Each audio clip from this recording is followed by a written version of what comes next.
Today we are reviewing the 60mm f2.8 macro lens by 7Artisans. Now this is rather an interesting lens. It's got quite a few good pros, but also quite a few unfortunate cons as well. Firstly, in terms of the pros, well, it's a 60mm f2.8 macro with 1:1 reproduction ratios. It's specifically designed for asp-c. Now, in terms of mount availability, this is a mirrorless specific lens. It's available in Sony E-mount, which is the version I have here. It's available in Fuji FX mount, Canon EF-M mount, Canon RF mount, Nikon Z mount, or Micro Four Thirds as well.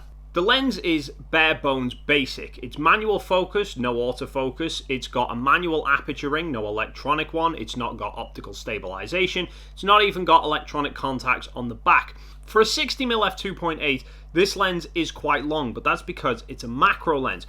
You see, if you look inside, the optics actually start like halfway down the barrel.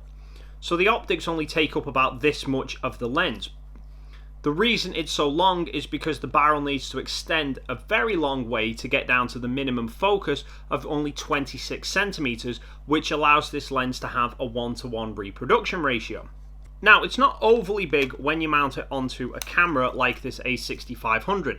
The only thing about it though is that it's very heavy. The lens on its own weighs about 550 grams, which is about the same weight as the Tamron 28-75 f2.8, which is a full frame lens. And the reason why this thing weighs so much is because it's entirely made out of metal. So it's built like a brick shithouse.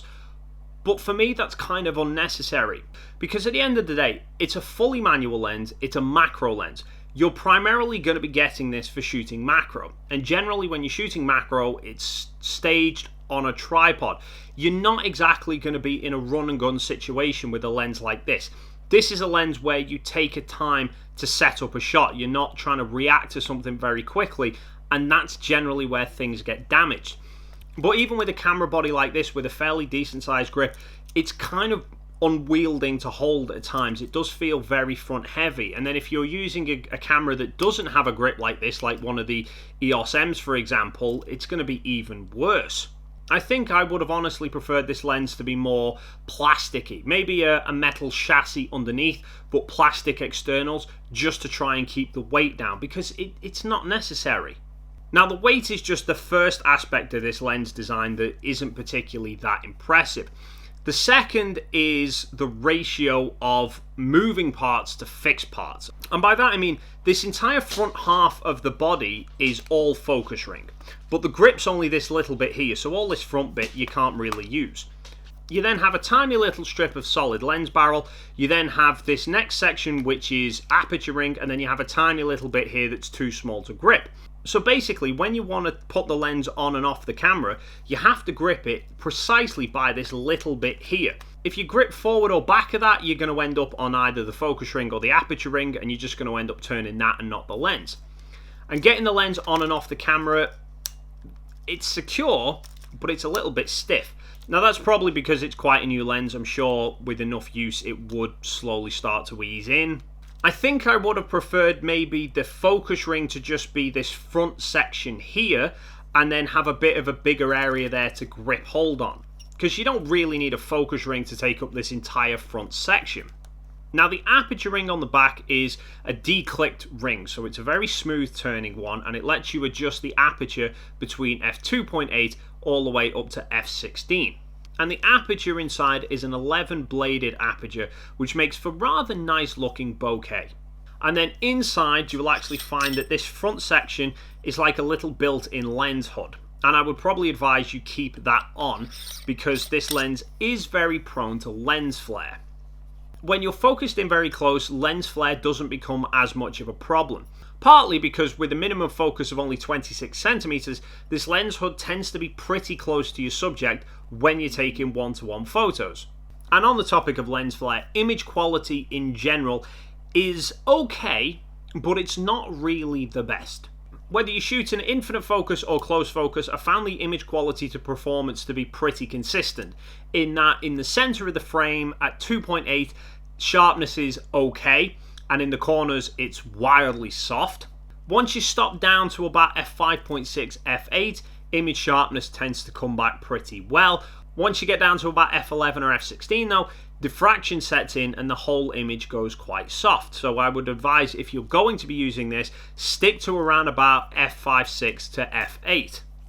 But on a plus note for this lens, chromatic aberration seems to be fairly well controlled. There doesn't seem to be much in the way of green or purple fringing on highly contrasting edges, which is a good thing.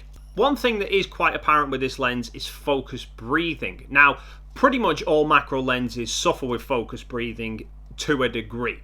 But this lens, however, when you start focusing in and out, even way out at infinite focus, the slightest shift in the focus ring, you can see quite a noticeable change in the size of the subjects. So in terms of performance for this lens, it's not really a great performer compared to some of the other macro lenses on the market. But in its defense, it's probably one of the cheapest. It's £159 UK or $159 US on Amazon at the moment, which must make it one of the cheapest 1-to-1 reproduction ratio macro lenses on the market.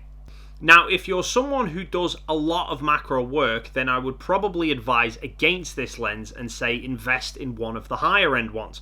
But this lens is ideal for someone who maybe wants to start learning macro or just dabbles in it occasionally.